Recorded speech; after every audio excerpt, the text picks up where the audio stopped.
संभल में रमजान की तैयारियां जोरों पर चल रही हैं और मांग की जा रही है कि जामा मस्जिद की रंगाई पुताई की जाए।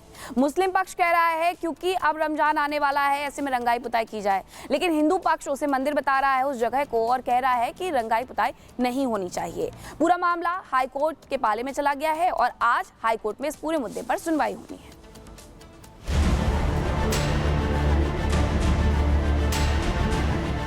संभल में रमजान को लेकर तैयारियां शुरू हो चुकी हैं।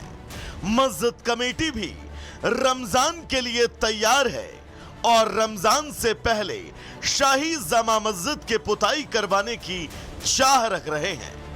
मस्जिद के रंगरोगन के लिए मस्जिद कमेटी ने एएसआई यानी भारतीय पुरातत्व विभाग को खत भी लिखा, जिसमें तर्क दिया है कि रमजान के महीने में मस्जिद का रंगरोगन किया जाता है।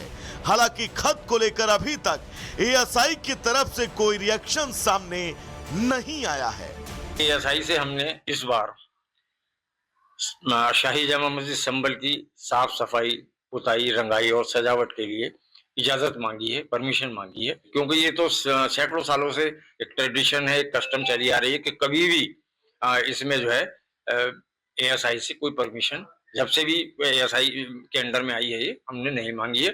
लेकिन इस बार भी हम सिर्फ शहर में शांति और अमन बरकरार रहे, इस वजह से हमने परमिशन लेना बहुत ज्यादा मुनासिब समझा। शाही जामा मस्जिद का मामला अभी कोर्ट में है। ऐसे में संभल प्रशासन का साफ कहना है कि वो इस मामले में कुछ नहीं कह सकते, क्योंकि ये एएसआई संरक्षित इमारत है और वही इस पर फैसला करेगा। आवेदन हमारे एसडीएम साहब के यहाँ प्राप्त हुआ है, जिसमें रंगाई पुताई की अनुमति मांगी गई है। वो हमने एज इट इज एएसआई को भेज दिया है, क्योंकि एएसआई की प्रॉपर्टी है तो उस पर निर्णय लेने का अधिकार भी आर्कियोलॉजिकल सर्वे ऑफ इंडिया को है। संभल में हिंदुओं ने पैदल मार्च किया और सनातन सेवक संघ ने मुख्यमंत्री के नाम सीओ को ज्ञापन सौंपा और हरिहर मंदिर की रंगाई पुताई और मरम्मत की अनुमति नहीं देने की मांग की है। ये ज्ञापन हमारा माननीय मुख्यमंत्री महोदय के नाम में है और इसमें मांगे हमारी ये हैं कि जो हरिहर मंदिर पर रंगाई पुताई का विषय है, पहले जो 1974 से पहले इसमें हरिहर मंदिर में पूजा अर्चना एवं भजन कीर्तन हुआ करते थे, जो कि एक संभल के ही पूर्व सांसद के द्वारा रुकवा दिए गए। उसके बाद में ना इसमें कोई पूजा होती है, ना इसमें भजन कीर्तन होता है, बल्कि इसके उलट ही जबकि एएसआई के संरक्षण में है, ना उस पर रेलिंग आदि वगैरह सब चीज़ लगा दी गई है।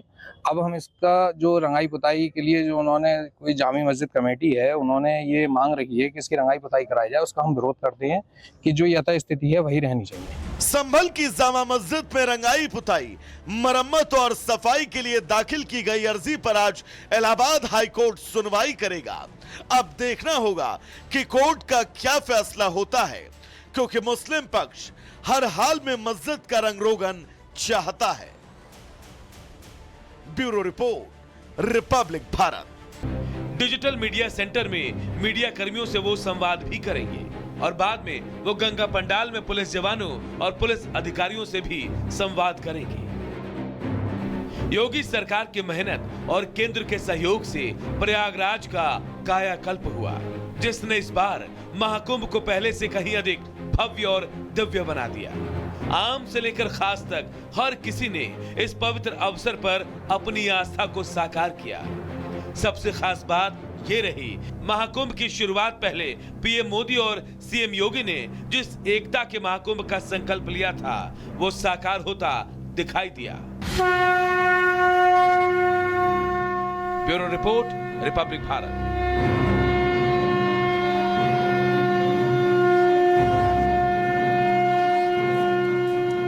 देखिए, आस्था के सबसे बड़े महापर्व का आज औपचारिक समापन होना है और ऐसे में बड़ी खबर निकलकर सामने आ रही है। प्रयागराज जाएंगे रेल मंत्री अश्विनी वैष्णव। आज औपचारिक समापन होना है और ऐसे में रेल कर्मियों को सम्मानित करते हुए अश्विनी वैष्णव नजर आने वाले हैं। प्रयागराज संगम नगरी पहुंचेंगे रेल मंत्री और आज महाकुंभ का औपचारिक समापन होना है। रेल मंत्री इस मौके पर मौजूद रहेंगे और तमाम जो रेल कर्मी लगे रहे 24/7 वहां पर उन सभी को सम्मानित किया जाएगा।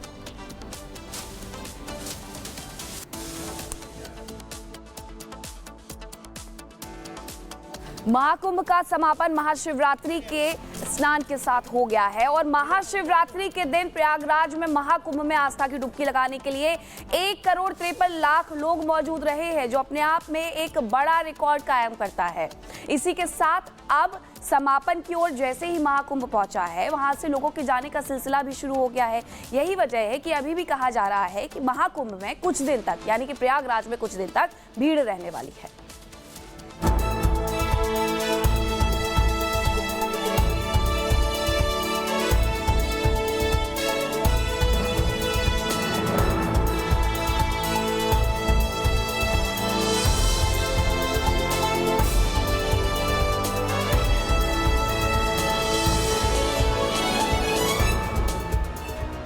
महाकुंभ का आयोजन जिस विश्वास को ध्यान में रखते हुए किया गया, उस विश्वास का हर आकलन सिद्ध साबित हुआ।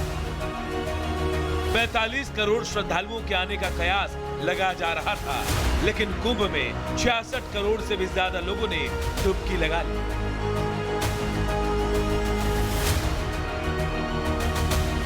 ये संख्या इतनी बड़ी जितनी कई देशों की जनसंख्या भी नहीं है। लेकिन इस महापर्व में न सिर्फ लोगों ने स्नान किया, बल्कि महाकुंभ के इस जीवंत तस्वीर के साक्षी भी बने। 45 दिनों में 66 करोड़ से भी ज्यादा लोगों ने आस्था की डुबकी लगाई। सभी 13 अखाड़े इस महाकुंभ में उपस्थित हुए। 13 अखाड़ों के साथ इनके अनुगामी अखाड़े भी सम्मिलित हुए। परंपरा के अनुसार दीक्षा कार्यक्रमों का सफलतापूर्वक संचालन संपन्न किया गया।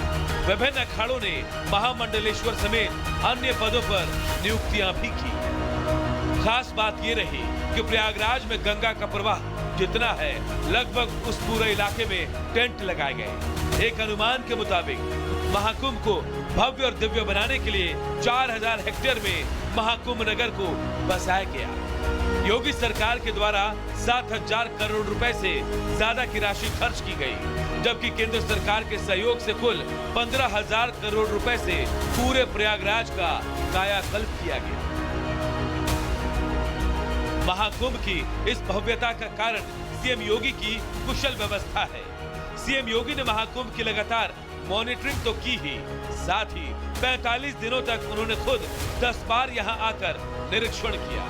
यही नहीं, आवश्यकता पड़ने पर सीएम योगी ने लखनऊ से भी अपने आला अधिकारियों को भेजकर स्थितियों का आकलन करवाया। ये सीएम योगी, उनके दृढ़ संकल्प और प्रधानमंत्री मोदी की दूरदर्शिता का ही नतीजा है कि इस कुंभ की चर्चा पूरी दुनिया में हो रही है। ब्यूरो